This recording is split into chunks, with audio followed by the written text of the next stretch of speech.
we're going to move on, and let's move over to where Lovey used to be the head coach of. Yeah, more hometown love. The Chicago Bears. And I'll be honest, I was going to leave this for Mr. Rankin of Behind the Pen, because we had a comment from a listener saying that they wanted to have us talk about Brian Hoyer. And like I said, I was going to leave it for Mike. But sorry, Mike, me and Mark are going to take this one and talk a little bit of Bears.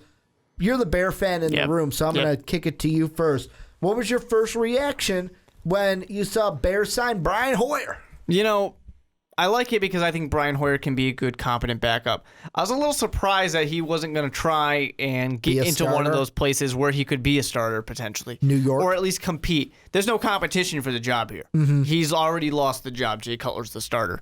There's no question about it. So that's interesting. Now, he does have Jay Cutler tends to get hurt every now and then, at least like once a season. So, you know, maybe he's feeling pretty good about his opportunity there, or maybe he just doesn't care at this point, and he's like, you know what, I just want to collect some paychecks. I'll sit on the bench. If I got to come in, I'll come in. True. And this really is a team that kind of fits a guy like Brian Hoyer. Mm-hmm. You know, it's got a lot of the other stuff. It's easy throws. It's a lot of just basic stuff. We're not expecting him to go out there and sling it nonstop. If he's got to come in, this is a good team to come in, play a game or two, do all right, do well enough to get some victories in. Well, I mean, let's put it this way. If an aging Peyton Manning could come in here and just manage an offense, yeah, Brian Hoyer could too.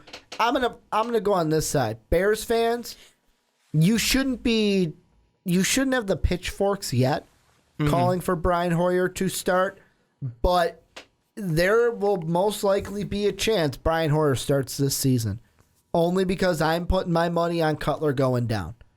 And I know you guys I know you guys got Cody Whitehair. However, the one thing I don't understand is you guys cut Matt Slauson. I know there's injury concerns there, but he's a guy that I would think you guys would want protecting Jay Cutler. Oh, okay. Like I said, the injury concerns are the reason why you guys ended up cutting him. But I just think something's going to happen. He's going to get injured. Brian Hoyer is McCown 2.0. He's coming into play, baby. Well, I think that's the thing. It kind of fits this. I know that was a different era and different team. Yeah, that was Trestman. But it kind of fits we have a good enough team. The playbook is something that anybody can come and pick it up. We've got a good enough defense to carry this shitty offense, or mediocre offense, I'll say, because Kevin White is coming back. Kevin White will be back. The defense, we'll see how improved it is. I still think, honestly, that linebacking unit that the Chicago Bears have, they're developing it into one of the scariest linebackers in the NFL right now. A lot of ability to do some great things. I'm excited for that. Well, I mean, in the draft, you guys went ahead, like we mentioned, Leonard Floyd, Whitehair. You guys picked up linebacker Nick Kwiatkowski out of, I hope I said that name right, out of West Virginia. And you also got Bullard to kind of boost that defensive end a little bit. But the big thing for me, for the Bears, is going to be running back. I know Langsford is the guy. Jeremy's your guy. The big thing is Howard going to be the second stringer? Is Kadeem Carey going to be the second stringer? I mean, you got that number one. You didn't need Matt Forte. It's just, is Jeremy ready to kind of garner that first kind of a role? Yeah, because, I mean, he definitely looked good when Matt Forte wasn't there. But that was when Matt Forte was kind of protecting him when Matt comes back, he's the starter. Yeah, so it'll be interesting to see what happens with that. It'll be really interesting. It's going to be great to have Kevin White out there, because it's one of those nice situations where it feels like you had 2 first-round picks, because Kevin White wasn't there last year. Now your first-round pick from last year's back. Now you've got Floyd and White. Exactly. So you got your offense, you got your defense. Let's see how it goes. The one thing I will say about Brian Hoyer, though, of course, is I remember Jason Campbell coming to the Chicago Bears and me being excited, being like, awesome, we got a competent... Did you cut him shortly after? He was there for, I think, a season. Okay. But it was like, great, we got a competent guy who could possibly start somewhere. Now he's going to be our backup. Comes in, terrible.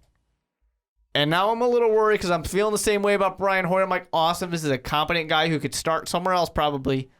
Now I'm scared that he's going to come in and just be awful if he has to come in. But fortunately, he probably shouldn't have to come in too much.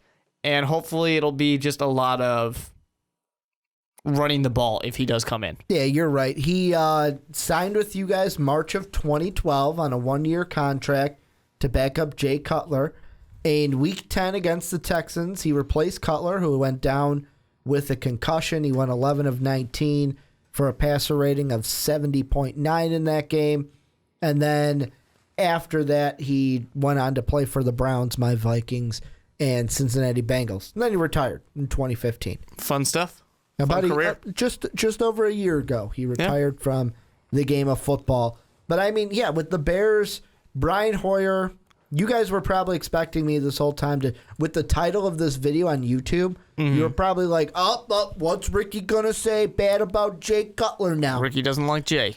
What should the man, the Bears are going, like, I'll tell you what Sean said in his draft grade, because it should already be up by now. He said, SB, Super Bowl, Super Bears. Bears are going to the Bears Super Bowl. always go to the Super Bowl every year. That's it. Mark 16-0 every year. Yep, every year. 19-0, right? 19-0. Well, right? I guess actually it should probably be 18-0. I don't know. It depends on buys and whatnot. No, I think it's 8. I think it is 19 because you got 16 in the regular season. Oh, and then you would just play 3 more. Yeah. Then you got divisional, conference, and Super Bowl. I was skipping the divisional round as well. You're going on the old Bears are so good. They don't even need. They're just going straight to the Super Bowl. 17-0. The Dolphins is what you're thinking. What, they were 17-0? We're going straight to the Super Bowl. We'll say, hey, NFC, we got this. AFC teams, you play. We'll meet you there. The one thing I will say, I said it in a past podcast, but I will say it again. I do think the Bears are going to be good. I think there's a possibility that the Packers, Vikings, and Bears all make the playoffs. It's going to be interesting, this year that's for from sure. the North. It's very competitive.